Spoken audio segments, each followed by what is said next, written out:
कहीं ना कहीं नहीं होना चाहिए जो चीज़, उन धाराओं में हम लोग को जेल भेजा गया। अब लगता है कि जब हम मेंस के एग्ज़ाम दें और हमसे पूछा जाए कि कॉन्स्टिट्यूशनल राइट पे आप अपना विचार लिखिए, तो हम कैसे लिखेंगे। हम पढ़ते हैं अपने राइट्स को, लेकिन हमारे राइट्स हमें मिलते नहीं हैं। हम लोग रोड पर तो नहीं, लेकिन गांधी मैदान जैसे सन 74 में भरा था, कोशिश रहेगी कि 2025 में गांधी मैदान पुनः छात्रों से भरा जाएगा। सचिवालय थाना में मेरे साथ अभद्र व्यवहार किया गया। मुझसे पूछा गया कि आप इस आंदोलन में किसके कहने पर आए हैं, आप नाम लीजिए किसी का। कि अगर मैं आज आप पे अगर संगीन धाराओं में FIR करवा दूं, तो बिना अनुसंधान किए पुलिस आपको भी जेल भेजने का काम कर सकती है। सर, आप देख रहे हैं निष्कर्ष बिहार और मैं हूं आपके साथ दिव्या पांडे। BPSC अभ्यर्थी, जिसमें से कि बीते कुछ दिन पहले 3 लोगों को अरेस्ट किया गया था, बेऊर जेल भेजा गया था। इससे पहले भी लगातार हमारी निष्कर्ष भारत हो या निष्कर्ष बिहार हो, उस पर लगातार खबरें चल रही थी। और हमारे बीच अभी वो अभ्यर्थी हैं जो बेऊर जेल से कल बीते शाम को रिहाई मिले, यानी जमानत मिल गई है। अमन यादव जी हैं हमारे बीच में, उनसे बात करेंगे। अमन जी, आपने बहुत बड़ा जीत हासिल करके आया है बाहर, क्या कह रही है? हम इसको जीत नहीं कह सकते हैं। हाँ, एक न्यायिक हिरासत में जो हम लोग थे, कहीं ना कहीं नहीं होना चाहिए जो चीज़, उन धाराओं में हम लोग को जेल भेजा गया। 132 जो NSB का धारा लगाया उसकी ज़रूरत नहीं थी, लेकिन कहीं ना कहीं ये धारा सरकार से प्रभावित होकर के लगाया गया और हम लोग को न्यायिक हिरासत में भेजा गया। जब मैं अंदर गया तो मैं सोच रहा था कि भारत की जो न्यायिक व्यवस्था है वो 1860 का चला आ रहा है और इसमें संशोधन होने की आवश्यकता है। अगर कोई भी व्यक्ति मुझ पर FIR कर देता है तो उस FIR के बदौलत बिना अनुसंधान किए एक SHO को ये अधिकार है कि कोई भी धाराओं में, विभिन्न धाराओं में वो हमें मजिस्ट्रेट के सामने प्रस्तुत करते हैं और मजिस्ट्रेट बिना अनुसंधान का पेपर मांगे जेल भेज देते हैं। ये दुर्भाग्यपूर्ण है। हम तो सिर्फ अपने अधिकार को लेकर के शांतिपूर्ण तरीके से अपने मांगों को रख रहे थे, लेकिन पता नहीं कि ये न्यायिक व्यवस्था क्या है, नहीं है। अब तो डर सा लगने लगा है। हम ऐसे बच्चे हैं जो संविधान को पढ़ते हैं, हम ऐसे बच्चे हैं जो राज्य व्यवस्था को पढ़ते हैं, इतिहास को पढ़ते हैं, और उसके बावजूद भी अब लगता है कि जब हम मेंस के एग्ज़ाम दें और हमसे पूछा जाए कि कॉन्स्टिट्यूशनल राइट पे आप अपना विचार लिखिए, तो हम कैसे लिखेंगे। हम पढ़ते हैं अपने राइट्स को, लेकिन हमारे राइट्स हमें मिलते नहीं हैं। तो कहीं ना कहीं ये गलत व्यवस्था बनाई गई है और ये व्यवस्था चेंज होनी चाहिए। सरकार द्वारा प्रभावित शासन व्यवस्था भी चल रहा है और प्रशासन व्यवस्था भी चल रहा है, तो कहीं ना कहीं ये दुखद है। और मैं तो रिलीज़ हो चुका हूँ, लेकिन मुझे आज भी दुख इस बात की है कि जो हमारे गुरु हैं रामांशु सर, वो आज भी जेल में हैं और इसको लेकर के मेरे मन में आज भी जो है खटास है। अच्छा, आप बाहर जब निकले अमन जी, तो कोई टर्म कंडीशन अंदर से बाहर निकलने वक्त? देखिए, अभी फ़िलहाल जो रात को मैंने अपने एडवोकेट साहब से बात किया तो उन्होंने सिर्फ इतना कहा कि कई धाराओं में हमें जो है अभियुक्त करार दिया गया है, बताया गया है, लेकिन कि अभी उनको भी नहीं पता है कि किन किन थानाओं में मेरे खिलाफ़ जो केस दर्ज है।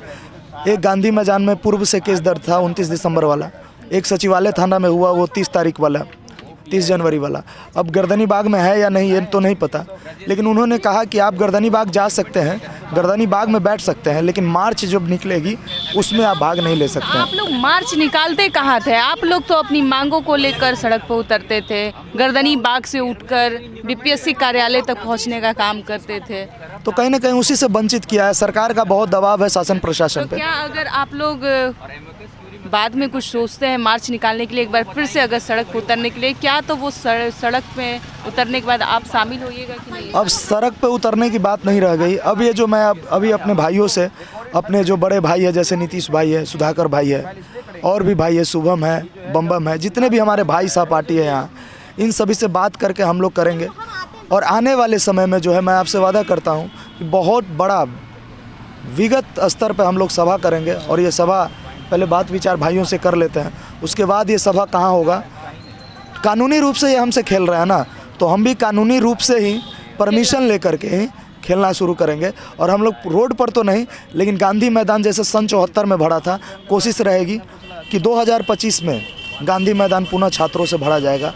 और आह्वान होगा पूरे बिहार के छात्रों को कि जिस तरह आपके हक अधिकार की बात उठाने पर एक छात्र को मारा पीटा जाता है, जो कि थाना में किसी भी अधिकारी को अधिकार नहीं है कि किसी भी छात्र को फिजिकल असॉल्ट किया जाए, और मुझे किया गया, मुझे मारा गया, पीटा गया, गालियाँ दी गई, और इसके वजह से हम लोग उन पर कार्रवाई भी करेंगे, कानूनी कदम भी उठाएंगे और आने वाले समय में हम लोग कहीं ना कहीं एक जगह चिन्हित करके प्रशासन से अनुमति लेकर के बड़े सभा का आयोजन जरूर करेंगे। अच्छा, अंदर में जब आपको अरेस्ट करके मतलब ले जाया गया तो उसके बाद आपके साथ क्या सलूक किया गया? क्या अंदर में भी मारपीट आपके साथ किया गया था? कारागार जब मुझे लेके गया तो वहाँ पर नहीं, बल्कि सचिवालय थाना में मेरे साथ अभद्र व्यवहार किया गया। मुझसे पूछा गया कि आप इस आंदोलन में किसके कहने पर आए हैं, आप नाम लीजिए किसी का। वो चाहते थे कि मैं किसी का नाम लूँ, किसी शिक्षक या किसी व्यक्ति का नाम लूँ, कि वो मुझे मोबिलाइज़ करके लाए हैं, मैं अपने मन से नहीं आया हूँ। तो मैंने उन्हें कहा कि मैं एक वयस्क नागरिक हूँ भारत का और मैं बीपीएससी का छात्र हूँ।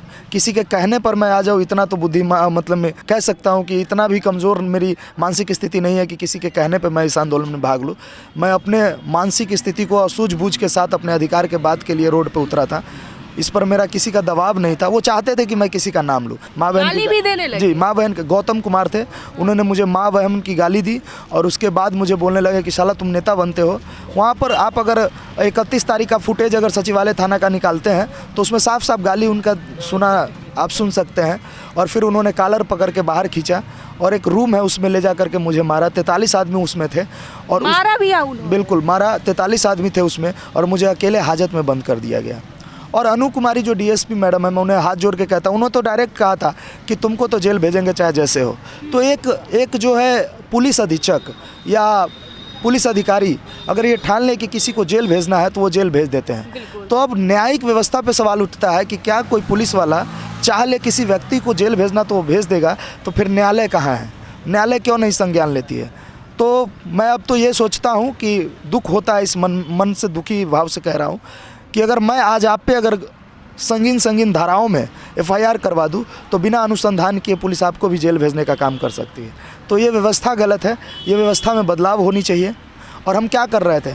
हम कोई गुनाह तो नहीं किए थे, अपने मांग को रख रहे थे। अगर अपने हक अधिकार की बात करना अगर गुनाह है तो मैं ये गुनाह 1000 बार करूँगा और जब तक री एग्ज़ाम नहीं हो जाता है तब तक मैं करता रहूँगा। जी, ये आंदोलन जारी रहेगा। चलिए, देखिए ये हमारे साथ जो है बीपीएससी अभ्यर्थी 17वीं के जो लगातार आज 2 महीने से गर्दनी बाग में आंदोलन यानी कि अपनी मांगों को लेकर बैठे हैं, री एग्ज़ाम किसी भी हाल में करा दे। लेकिन इनके साथ क्या सलूक किया गया, अमन ने खुद कैमरे के सामने आके अपनी जो है पुलिस प्रशासन की रवैया क्या होती है, कारागार में जब उन लोगों को लेके जाते हैं तो किस तरीके से पेश आते हैं, अमन ने सारा राज बताया।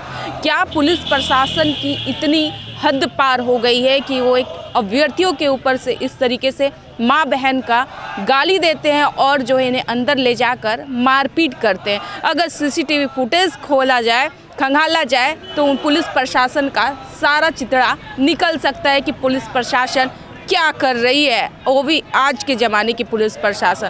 खैर, अमन ने सारा कुछ आपको बताया। अब आपकी क्या प्रतिक्रिया हमें कमेंट में ज़रूर दर्ज कीजिएगा। लेकिन अमन यादव ने ये भी खुला चैलेंज दे दिया कि अब हम लोगों का आंदोलन बहुत बड़ा होगा और विनम्र तरीके से होगा और हम लोग एक व्यवस्थित जगह ढूंढेंगे, वही गांधी मैदान जहां 1974 में अभ्यर्थियों की आवाज़ गूंजता था। हम लोग एक बार 2025 में फिर से गांधी मैदान में हो सके तो वहां पर जुटान लगाएंगे, महासभा करेंगे और अपनी री एग्ज़ाम को लेकर मांग उठाएंगे। अब देखना यह होता है कि आखिर इनकी री एग्ज़ाम कब होती है और इनकी मांगे कब पूरा करती है। अब तो पूरा भरोसा न्यायालय पे ही है। फिलहाल हमारी खास साथ बने रहे, आप लोग देख रहे थे डिस्कस बिहार। धन्यवाद।